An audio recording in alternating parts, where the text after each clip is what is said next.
مولاي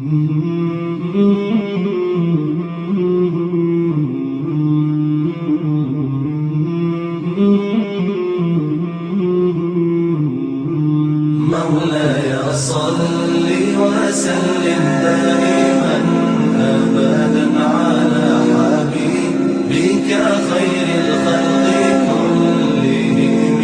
مولاي صل وسلم دائما أبدا على حبيبك خير الخلق كلهم.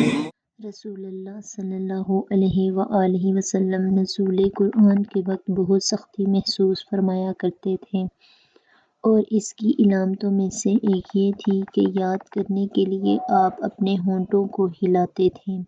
ابن عباس رضی اللہ عنہ نے کہا، میں اپنے ہونٹ ہلاتا ہوں جس طرح آپ ہلاتے تھے۔ سعید کہتے ہیں، میں بھی اپنے ہونٹ ہلاتا ہوں جس طرح ابن عباس رضی اللہ عنہ کو میں نے ہلاتے دیکھا۔ پھر انہوں نے اپنے ہونٹ ہلائے۔ ابن عباس رضی اللہ عنہ نے کہا، پھر یہ آیت اتری کہ اے محمد صلی اللہ علیہ وآلہ وسلم، قرآن کو جلد جلد یاد کرنے کے لیے اپنی زبان نہ ہلاؤ، اس کا جمع کر دینا اور پڑھا دینا ہمارا ذمہ ہے۔ حضرت ابن عباس رضی اللہ عنہ کہتے ہیں، یعنی قرآن آپ صلی اللہ علیہ وآلہ وسلم کے دل میں جما دینا اور پڑھا دینا ہمارے ذمہ ہے۔ پھر جب ہم پڑھ چکیں تو اس پڑھے ہوئے کی اتباع کرو۔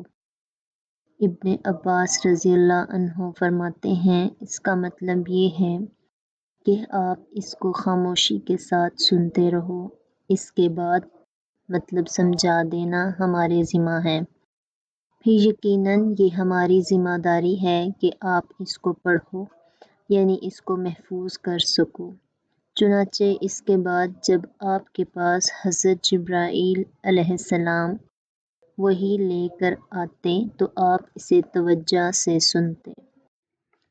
جب وہ چلے جاتے تو رسول اللہ صلی اللہ علیہ وآلہ وسلم اس وحی کو اسی طرح پڑھتے جس طرح حضرت جبرائیل علیہ السلام نے اسے پڑھا تھا۔